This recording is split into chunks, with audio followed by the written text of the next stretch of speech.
I am somebody.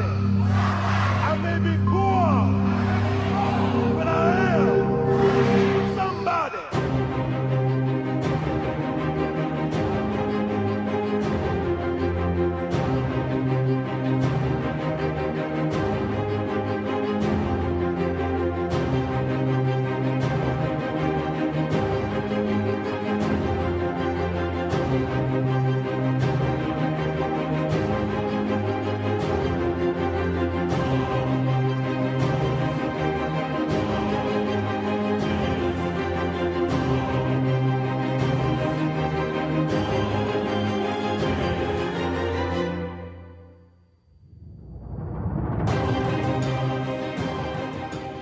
Welcome to the Saturday Morning Community Forum.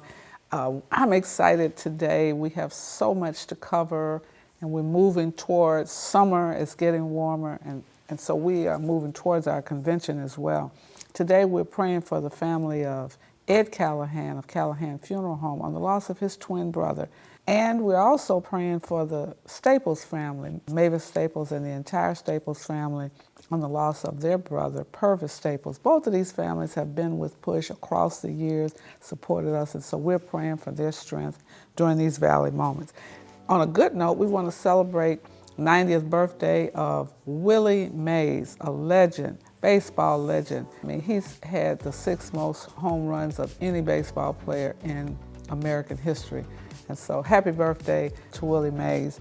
We also celebrated the birthday of Minister Louis Farrakhan, who this week did a tribute. Many of you may or may not know he's an accomplished musician, a violinist by training. So he did a violin concerto, and so we say happy birthday to Minister Louis Farrakhan of the Nation of Islam. Also, we want to celebrate teachers. All teachers have had to make dramatic shifts in light of COVID. They've had to learn, many of them, how to teach remotely for almost a year. And we know that commitment to teaching is a calling, and so we thank every teacher for their service, for their sacrifice, and for their support of our children. We really want you to know we appreciate you. Push Excel says to teachers, we know that you're committed to making sure that every child that crosses your path has access to a high-quality public education when they reach your classroom. We want to pause to thank Attorney Barbara Arnwine for coordinating a massive motorcade in 100 cities all across the nation, including Chicago, where our national headquarters is. Barbara Arnwine, the Transformative Justice Coalition, led by Reverend Jackson and the Rainbow Push Coalition, we have launched a massive motorcade all across America to highlight the need for national voting legislation.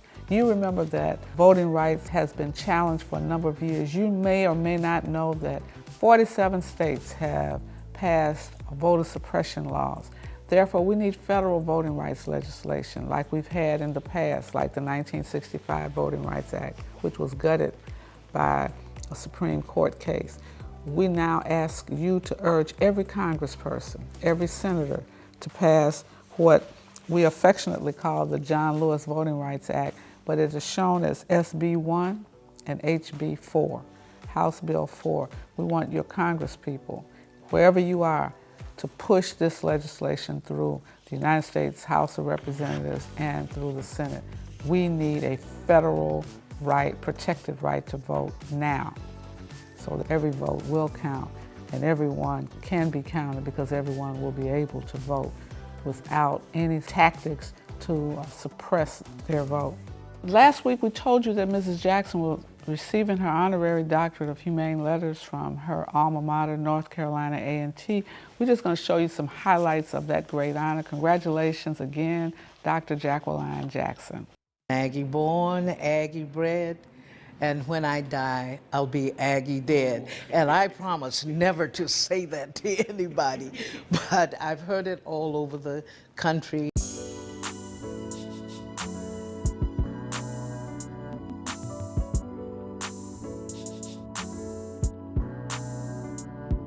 I am honored to present Mrs. Jacqueline Jackson to the North Carolina Agricultural and Technical State State University class of 2021. I present to you Jacqueline Jackson for the conferring of the honorary degree, Doctor of Human Letters.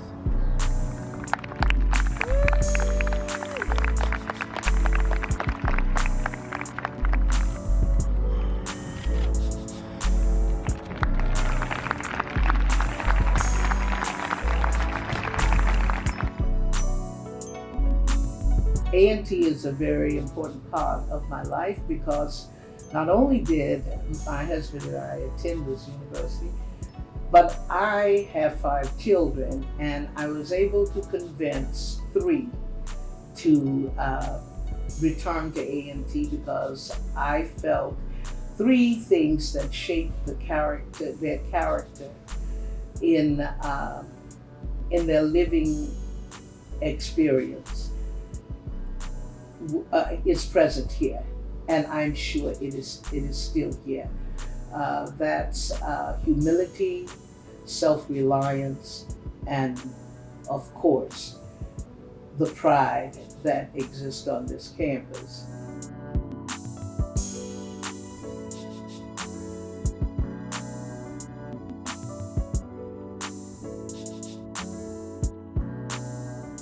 When I arrived at A&T at 17, I really wanted to be somebody. I knew everything about everything, and I was free at last when I stepped on that campus. Aggie Pride, 1, 2, 3. Aggie Pride!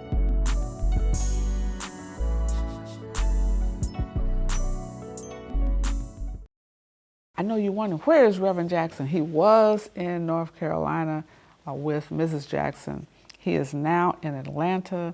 He's meeting with Georgia clergy, addressing some issues of economic justice and voting rights. He's met with ministers across the state of Georgia. One concern is, what do they do with corporations who are supporting voter suppression laws?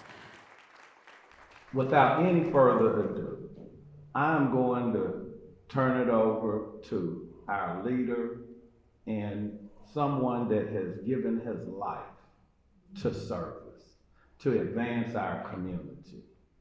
We are so fortunate. I was telling Reverend last night when we were talking about this meeting, I said, if Maynard Jackson was alive, he would be in this meeting this morning. Okay, he'd be sitting right over here where my banker's sitting, Brother Andrew.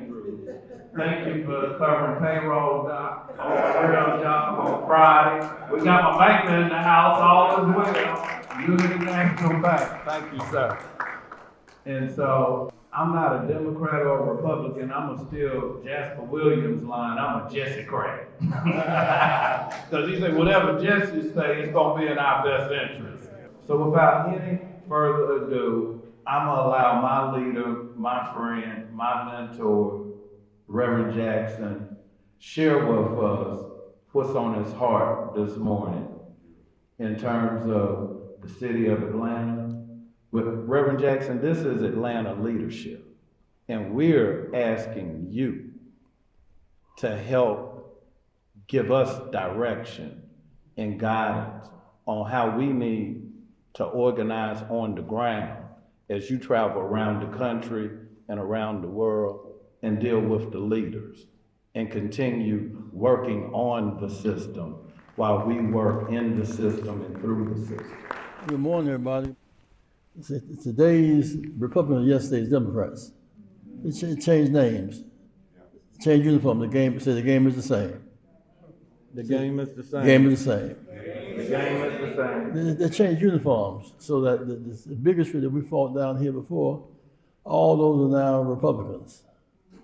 And a strange coalition between the Northern would be the enlightened Democrats, Republicans like Rockefeller and Person, that group. They wouldn't fit in this now.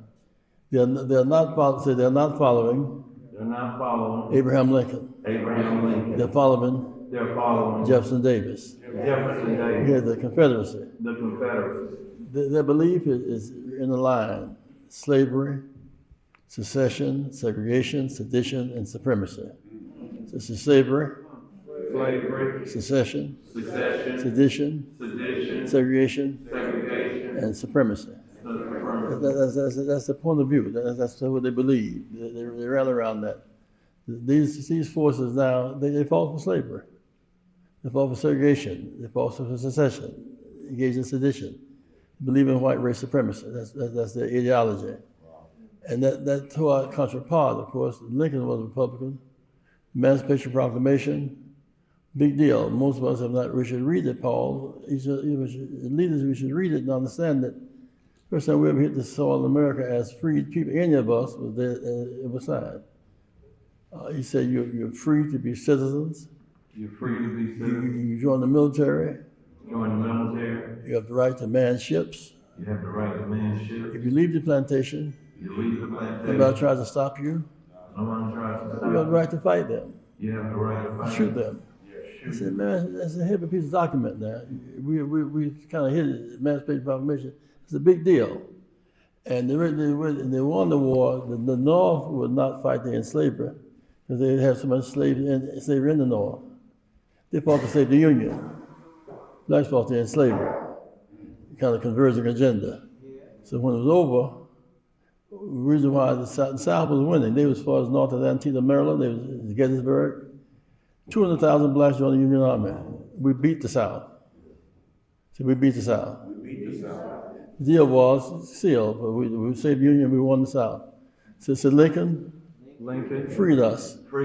We saved Lincoln. We saved Lincoln. I'm confused about that. He freed us. He generated. He said 100 days out. If y'all don't change, I'll free them.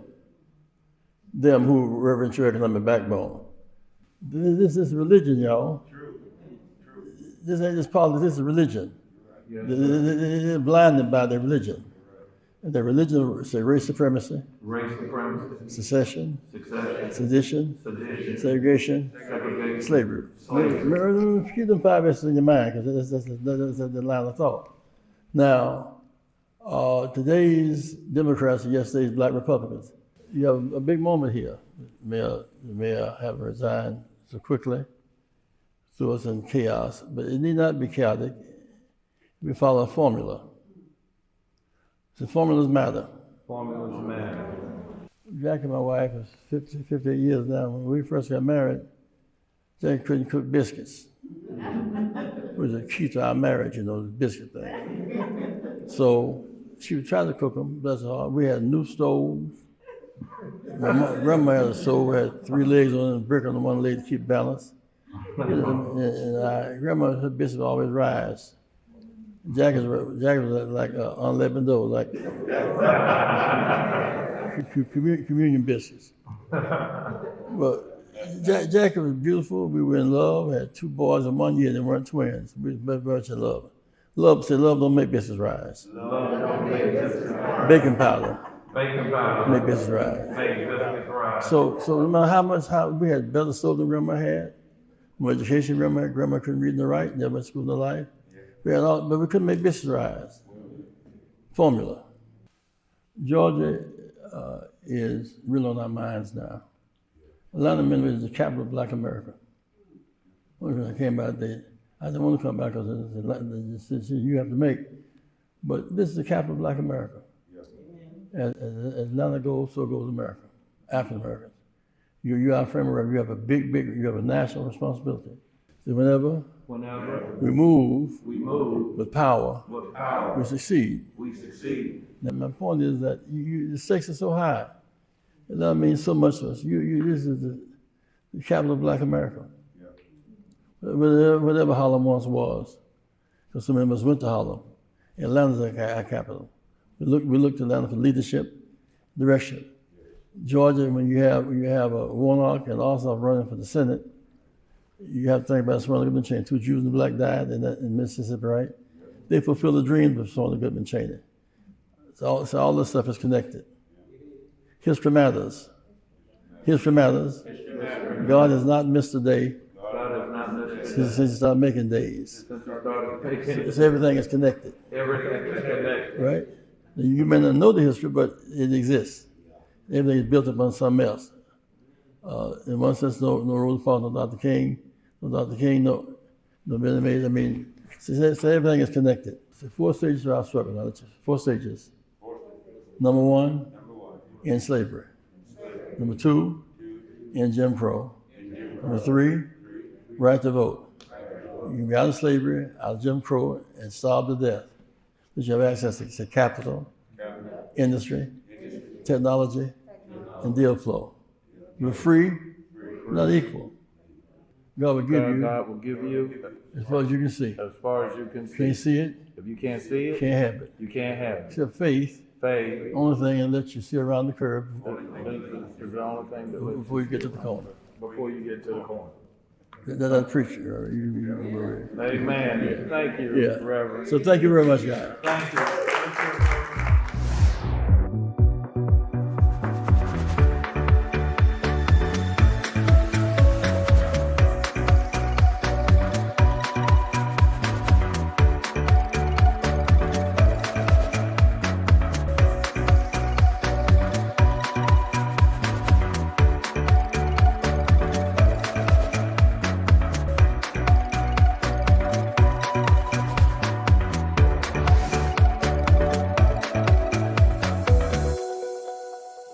This is Bishop Tavis Grant, the National Field Director for the Rainbow Push Coalition, and I thank you for joining our International Saturday Morning Forum. You know, for weeks we've been talking to you about our national initiative to raise the quality of life and provide sustainable, livable, enjoyable, and affordable housing. Now, our national agenda is lockstep with all of the historical gains that have been made since the work of Reverend Jesse Lewis Jackson began at Operation Breadbasket, bridging the gap of wealth and making accessible capital gains in every sector of our society until we become a more perfect union. For the past 50 years, public housing, for example, has been relegated to majority Black and brown neighborhoods. And those neighborhoods have had a legacy and historical pattern and practice of divestment, food deserts, medical and hospital deserts. Schools have closed, resources have dried up, and there's been little to no investment of capital and or the expansion of entrepreneurship. You can see the site at the bottom of the screen, www.rainbowpush.org, or you can reach us here at Dr. King's Workshop, the national headquarters for Rainbow Push Coalition, at 773-373-3366. It's so critically important that you as a member, as a leader, if you're a legislator, if you're an elected official, if you're a pastor, if you're a community activist, a social activist, join us today as we are moving to revitalize urban America and come forth with a template of model cities that restore health, restore wealth, and expand the middle class. If you want to join this movement and you want to be a part of something phenomenal and historical, reach us right now, www.rainbowpush.org. A call right now, 773-373-3366.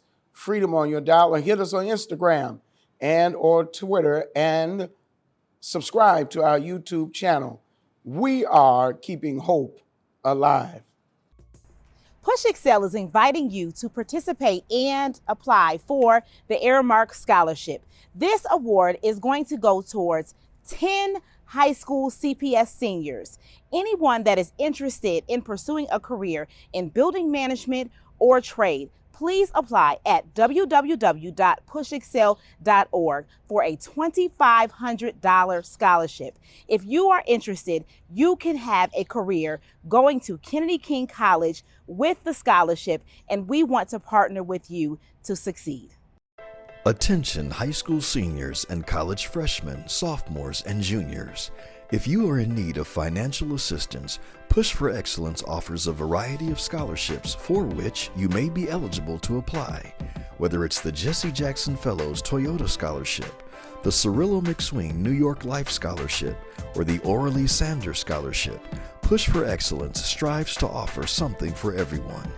Here are just a few of our scholarship recipients: Hello everyone viewing, my name is Chidi Osakwe. Dominique Davis. Julian Jones. China Mazum. Miles Chairman. Jalen Clark. Marcus Anderson. Jaden Reed. Kari Young. Ms. Megan Chu, and I'm a Cirillo McSween Scholar. I want to take this opportunity to thank Reverend Jesse Jackson for all his support of my college education. Thank you for Olive Toyota for helping with Reverend Jackson with the scholarship as well. I just want to take the opportunity to say thank you to Reverend Jesse Jackson for helping to make the scholarship opportunity possible for me. As appreciative as I was before, I'm even more grateful now having received this scholarship. Not only has it helped me out financially with paying for tuition, but it has also awarded me the opportunity to learn more about the Rainbow Push Coalition and their different initiatives in the African American community. I'd like to say thank you to Reverend Jesse Jackson and the Rainbow Push Coalition for all the generosity and support that they've shown me throughout my undergraduate career and for the opportunity to pursue higher education. For more information, please visit our website at www.pushexcel.org and click on the word scholarships. Thank you and keep hope alive. And guess what? We want to celebrate young people. Anybody that's graduating from kindergarten, 8th grade, high school, college, graduate school, we want to acknowledge you on our broadcast. Send us your picture. Tell us what school you're graduating from and your photo. Please send us a picture. We're celebrating graduates in the month of June. You have from now to June 15th. Get your picture in, get the information in so that you can be on our broadcast. We're going to do something really special for the 2021 graduating class. It's been a difficult year. It's been difficult for many of you, but this is going to be an exciting moment. Push Excel's goal is to inspire students to strive for excellence in education in spite of personal, family, and community challenges that they might experience. How do we do this? By advocating for educational policies that guarantee equal funding for all students without regard to race or economic standing. By engaging parents, students, and teachers in pursuing high-quality education and striving for educational excellence at every level, and by forging partnerships with community-based and public sector stakeholders in education. Now, Push Excel is a national model program with the purpose of connecting principals, parents, popular personalities, and students in a bond and to support students at every level on the educational ladder. Now, we want you to become a member of the Rainbow Push Coalition and Push Excel. Your annual membership can help us to change policies that impact students, colleges, and universities all around the country. So step up and sign up today. Membership is only $35, and if you're a student or a senior, $15. Just go to our website, rainbowpush.org, and push join to become a member or push donate to support the Push Excel program. You can also text the word Push Excel, that's PUSHEXCEL,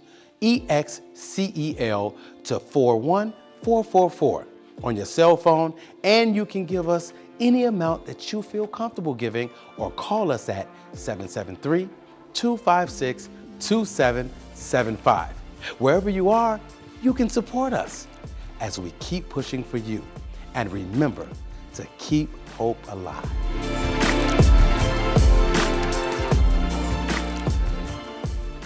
Good morning, Push family. I wanted to give you another update as to what's going on in Quincy, Illinois. As we know, Steve Holman did allegedly attack Jasper Evans on April the 4th.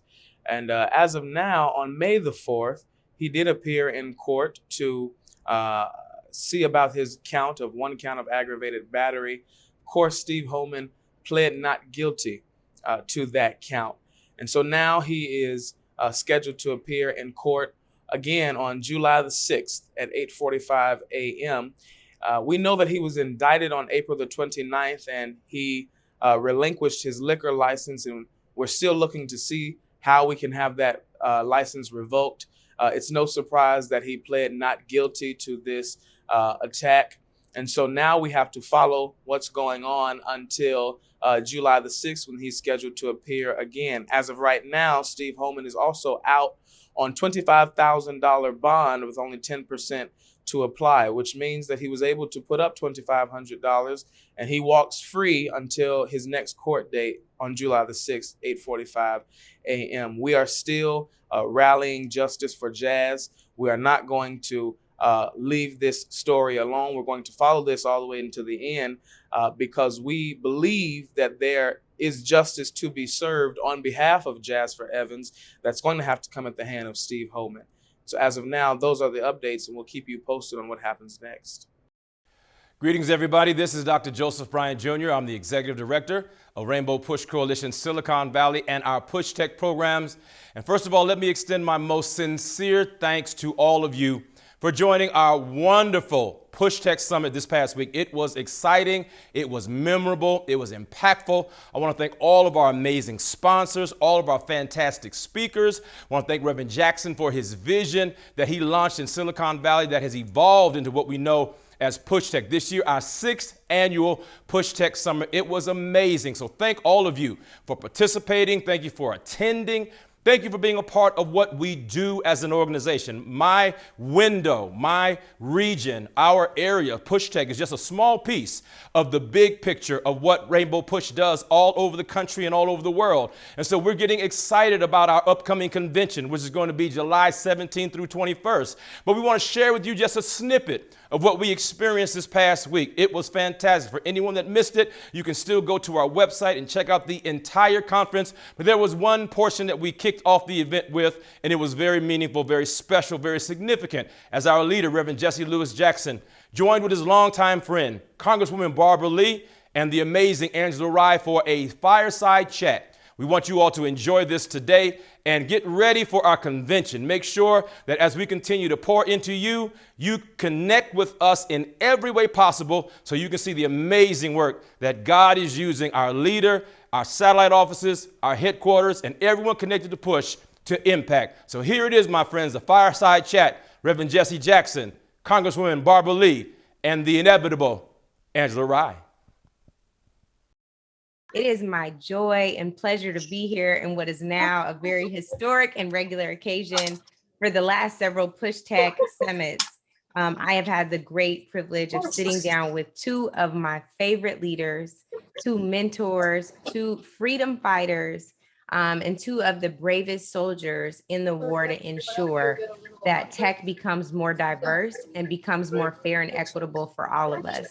So today I am joined by Reverend Jesse Lewis Jackson Sr. He went from being on the mantle of my fireplace because of my dad, Eddie Rye, who worked on both of his presidential campaigns in '84 and '88, to being someone I got to stand shoulder to shoulder with and learn from as he worked so diligently to ensure that so many people who look like you and me have senior roles in the tech industry.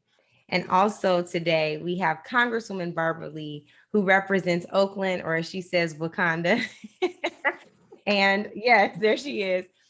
She serves on the prestigious Appropriations Committee, but I want you all to know when you all are sleeping, Barbara Lee is working. She has been that way for so long. And as a result of that, we are so much further. So when W.E.B. Du Bois asks us what the meaning of progress is, I'm sure that you can find Barbara Lee right there pictured. And finally, certainly that's on the case. Yes, she's on the case. Last but certainly not least, one second, Reverend, one second. We have Dr. Joseph Bryant Jr. and Reverend, in true Reverend fashion, said, Dr. Bryant is staying on this panel. And so here he is for this fireside chat. We thank you for all of your work that you do. Again, when we're sleeping, when we're aware of all you do, Dr. Bryant, thank you for being a soldier in this fight as well. You know, I want to go to you, Congresswoman Lee, one, to just intro yourself with your opening remarks, but I also want you to contextualize this this work that you're doing nonstop. There was a moment, you know, where the tech industry diversifying was a hot button issue, was so important. So many people were engaged, you know, and then over time it's kind of shifted, you know, maybe because the administration has changed, people don't see it as such an important issue, but you're still right there in the fight. Can you talk about why it's so important to be standing shoulder to shoulder with Reverend on the legislative side of this issue while he fights kind of a more public facing fight with boards, taking on senior leadership in corporations. And of course, you all have done that too. Why is it so important to have the legislative strategy push behind this work? Chair Angela, first of all, let me just thank you. I'm so glad to see you. We miss you on the Hill, but you have taken your experience, your background, and put it all together and still working for the people in a space that we never would have an opportunity to be in. So proud of you. Thank you so much. Thank you. Dr. Bryant, good to see you. Thank you for keeping hope alive. And to Reverend Jackson, let me just say, first of all, congratulations to Dr. Jackie and to all of your Dr. family. Jackie I'm so glad that we're with you at this moment with your family. You know, you work so hard for justice and for freedom and for human and civil rights. To see you now with your family celebrating them in a bus, doing some new things for you that you haven't done in the past, it really warms my heart. So I just want to say thank you for giving us this moment to experience this with you, the human side, the father, the grandfather, the husband, you know, it's just really amazing. And so this warms my heart. And I know it does with everyone who is seeing you today. You know, Reverend Jackson, first of all, we would never have been able to move the needle at all had it not been for yourself and Rainbow Push. We have to have an outside and inside strategy, and it's got to be coordinated on anything that we do. And because of you and what Rainbow Push has done, you know, we set up Tech 20, then it was Tech 2020, 5 or 6 years ago. It's Tech, right now, it's CBC Tech. And we're plugging along and fighting still very hard. And let me just tell you, since we began this with you, there have been about 20 bills. You know, we didn't have any bills before, really significant legislation addressing equity in the tech sector until we partnered with you and started this movement. And so the bills, and just mention a couple of these bills because it's so important, Angela, that people understand that inside strategy with legislation. We have bills that advances equity in the tech sector, but that includes empowering teachers, curricula, and funds for research. We have incentivizing students to pursue STEM degrees. We have legislation promoting science testing standards.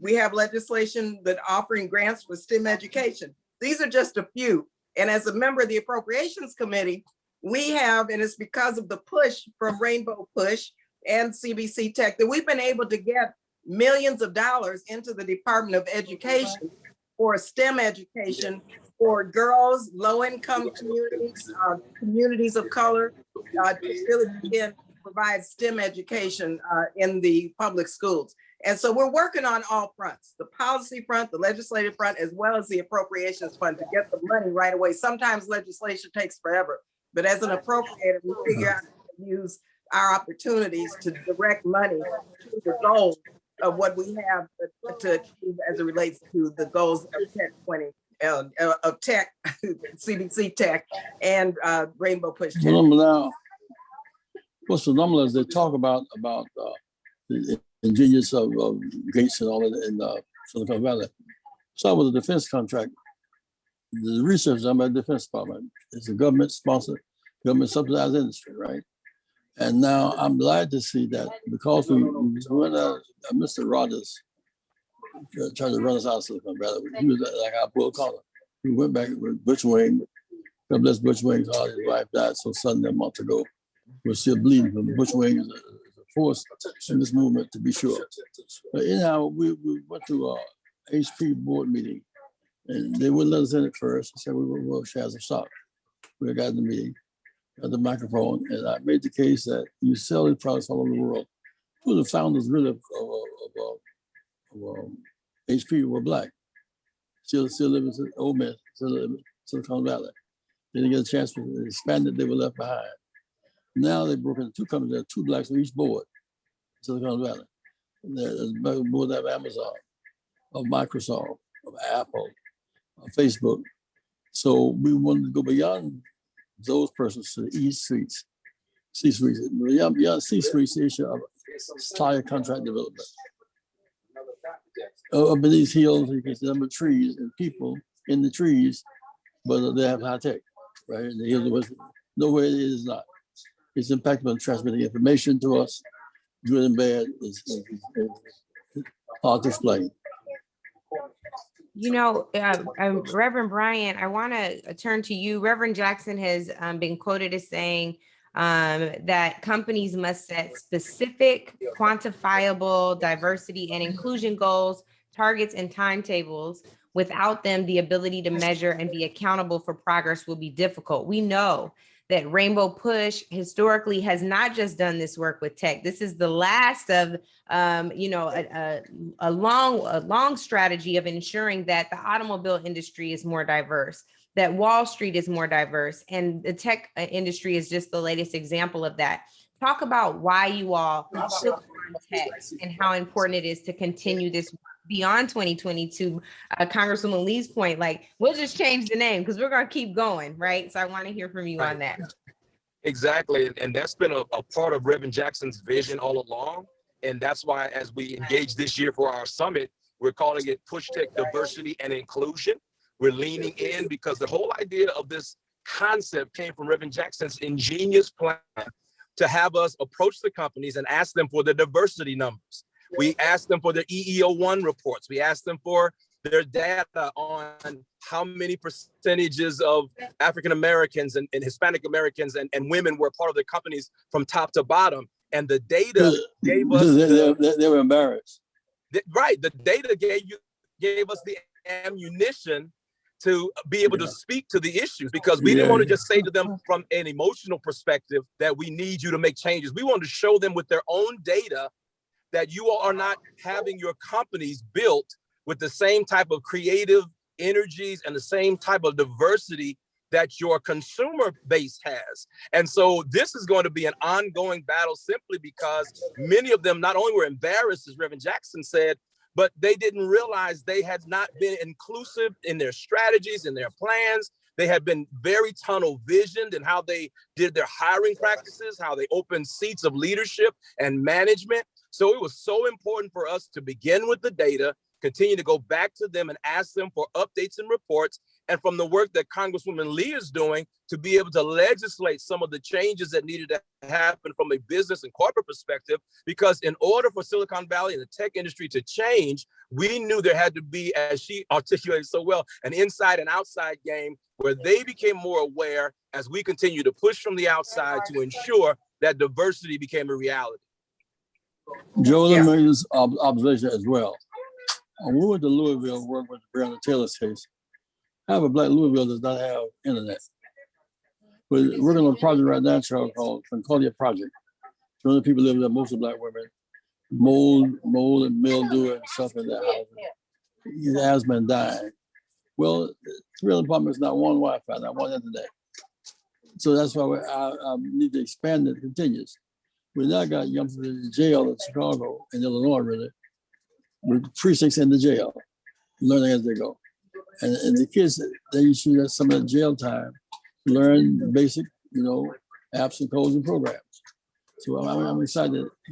One of my guys, you may recall, Barbara, years ago, he was in jail, and we were trying to get telephone rates down. His ingenious breakthrough undercut his big prices. Second thing was the guy that we knew in Chicago was in jail, and he doesn't break locks. So because I found that this guy used his skill to, in fact, break a code and create a lock you couldn't unlock. He had time and focus. So what is locks and keys or jails and cities, high tech is the end to say. I'll get higher, really. Yeah, Reverend Jackson, let me just mention this, listening to what you were saying in terms of access to broadband and the internet. And I do a lot of work at the United Nations as UN rep from the House. In 2016, the United Nations declared that access to internet is a human right. And so we have to see this also within the context of our human rights struggle, internationally as well as domestically.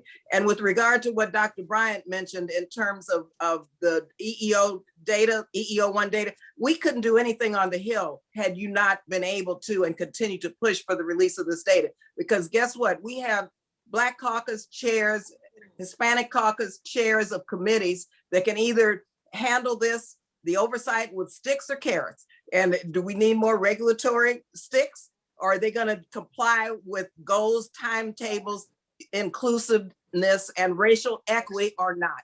And so the information you have and have given to us really helps us determine where our committee chairs go and how they approach these companies.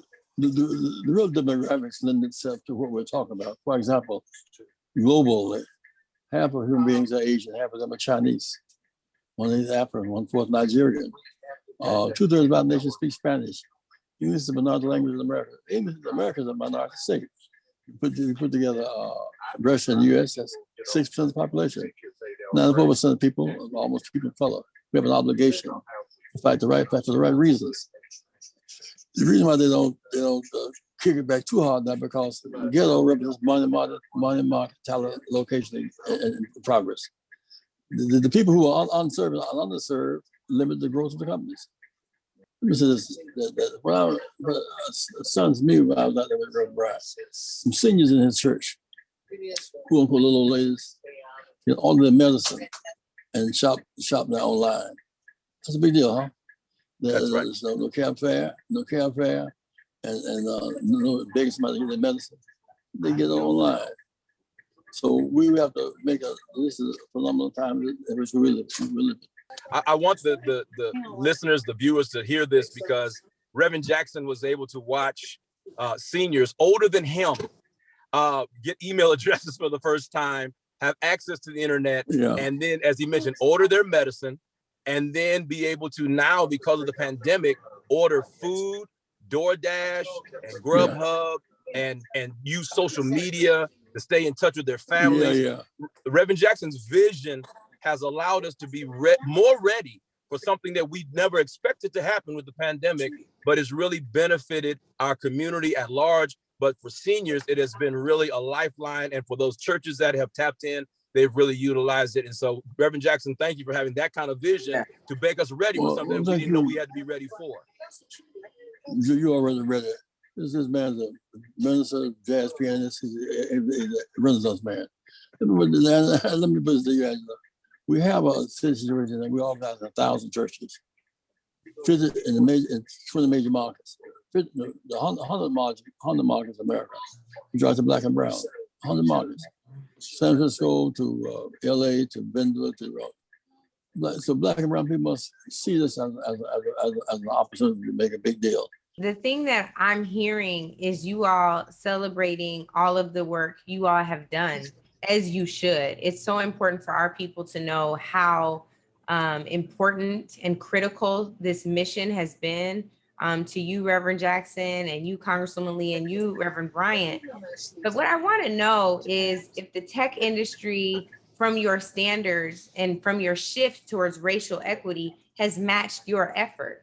How would you grade the tech industry right now on meeting you halfway in the battle for racial equity in tech? I'll say C- because we still have under 6% for the most part in the tech sector as being part of the workforce.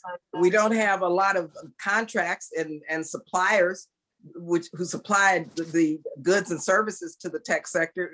Again, we're making a lot of progress. I know one tech company promised us when they had some openings, you don't know, Brian, who this was, that when they had openings, they would put on an African-American on the board. We went back the next year, there had been 2 openings. They had put 0 African-Americans on the board. So I think we've made some progress. I certainly say C- for me. Some of them get C. I mean, Apple has done stuff.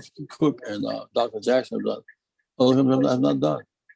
Her role in C-suite is a very strong position. The mothers, I mean, look, the Amazon mess every unions in the South. I mean, we have a big fight on our hands with these companies. Make them do the right thing. We both share the stocks. We go to shareholders meetings. That's the platform. The shareholders meetings for the big stuff. They can't say no to us because we have the data. Let me say, today we're fighting voter suppression. That's a real deal. I mean, in 1890, we got the right to vote, 15th Amendment. 8 Black congressmen from South Carolina. We were majority blacks in several southern states.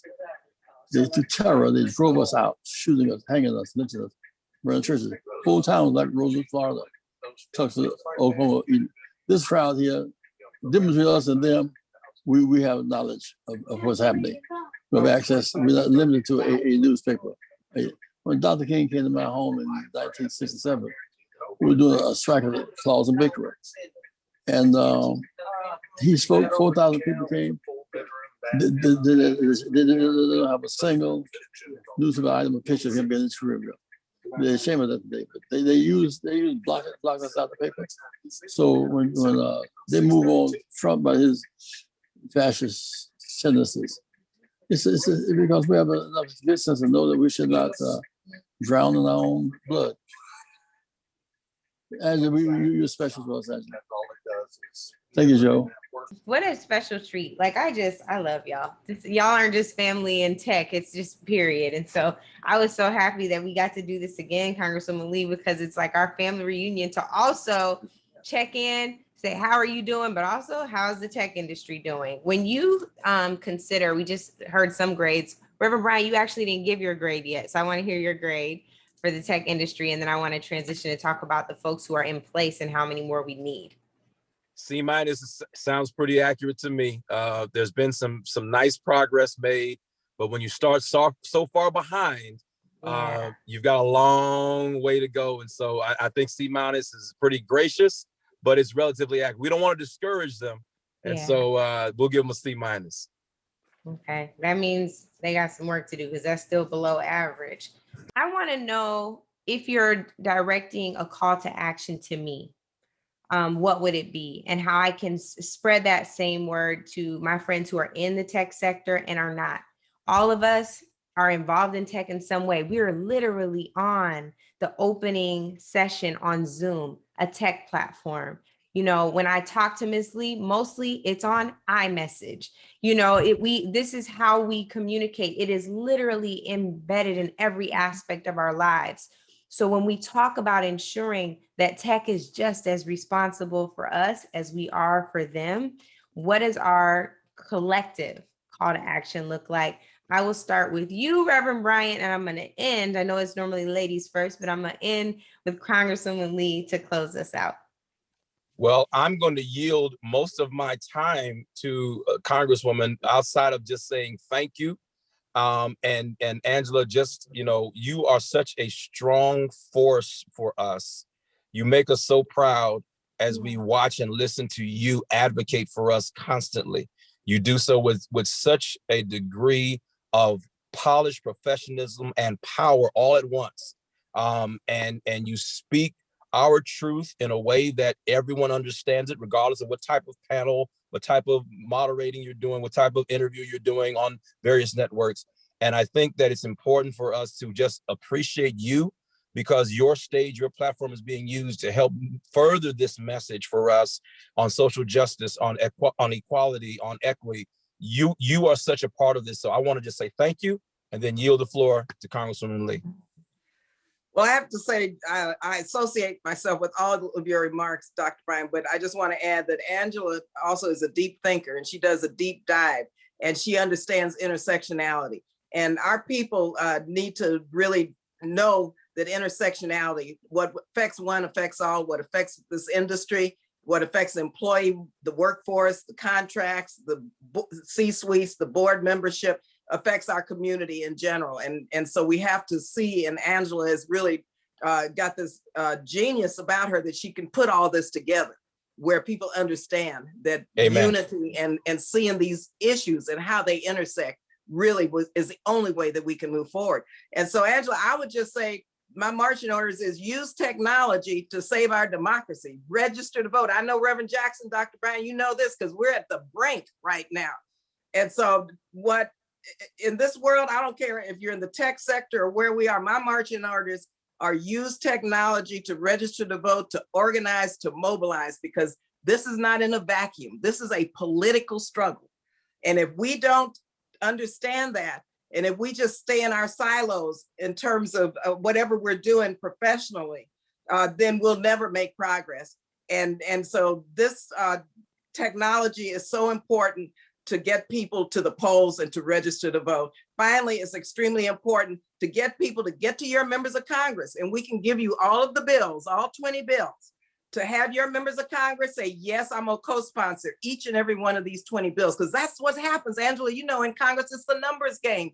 So if you want to see computer science for all, if you want to see racial equity in the workforce, whatever, we've got bills that would force that into the law.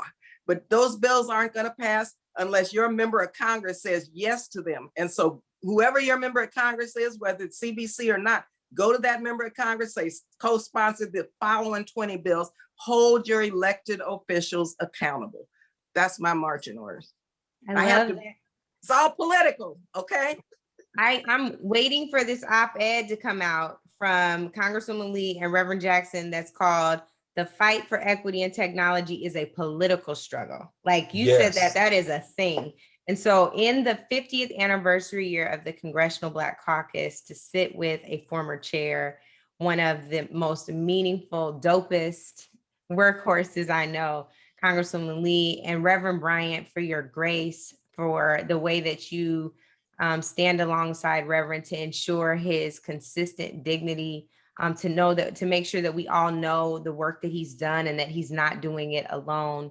Who says Black folks can't work together? I saw a whole bunch of unity happening on the screen today. And so in that spirit, we send you all forth to ensure that the fight for equity in tech isn't just a political struggle, but it's one where we recognize our full and complete value and power as a people. So with that, I love y'all so much. I can't wait till we talk again. And may the next conversation be that they at least have a B+. We're gonna work twice as hard then. Thank you. That was good to me. Thank you. Thank you. I love y'all. Thank you so much. Thank you.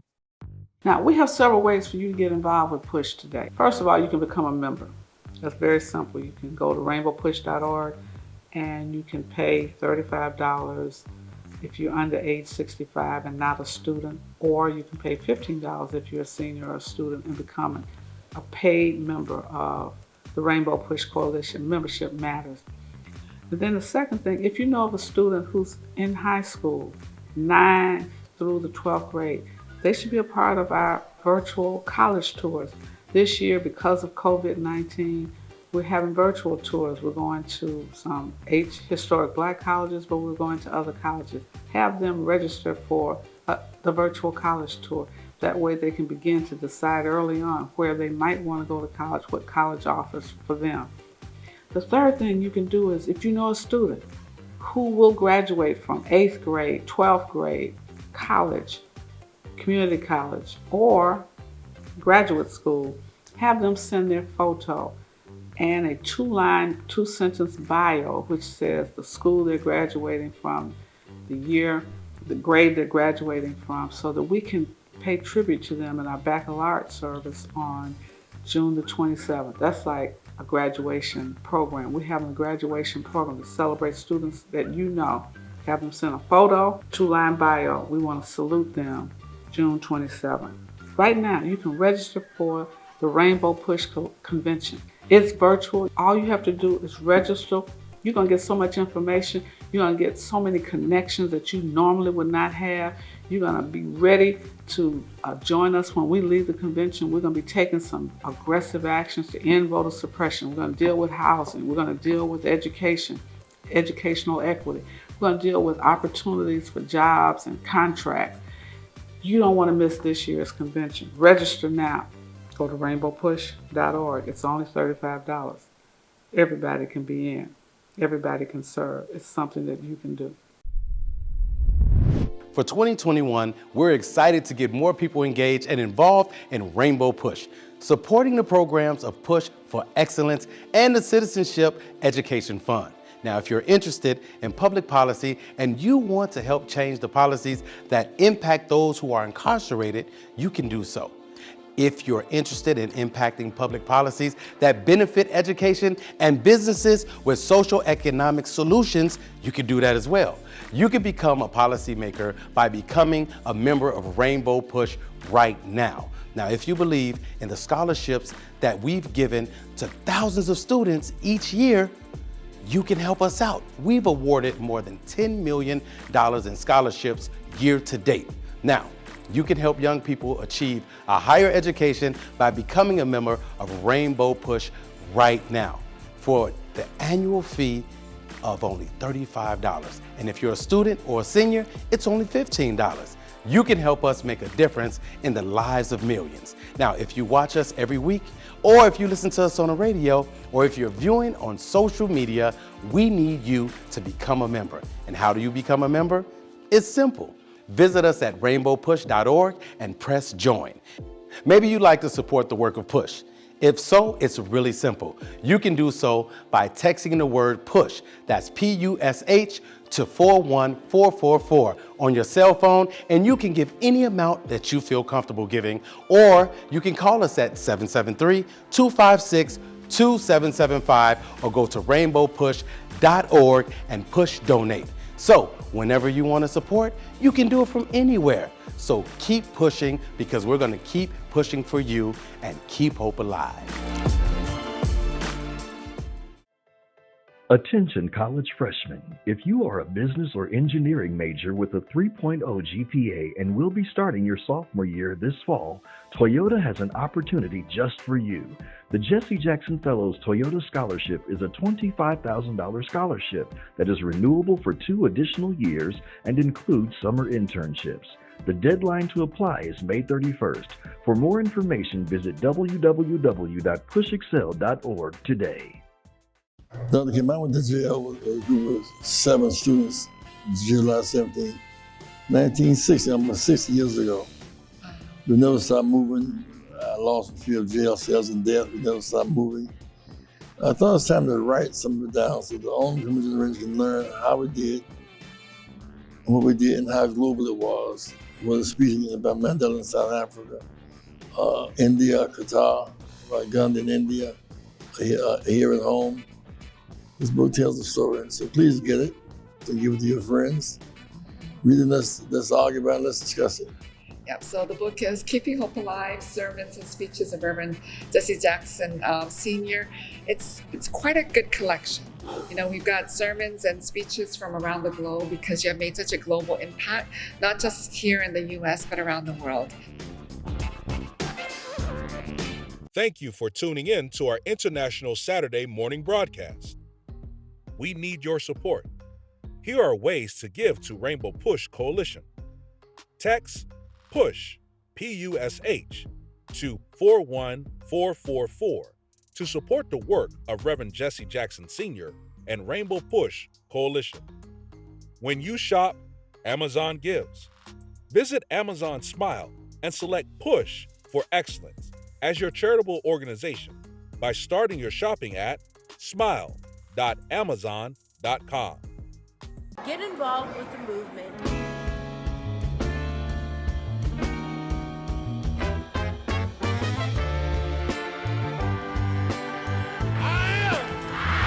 Somebody. I may be poor, but I am somebody.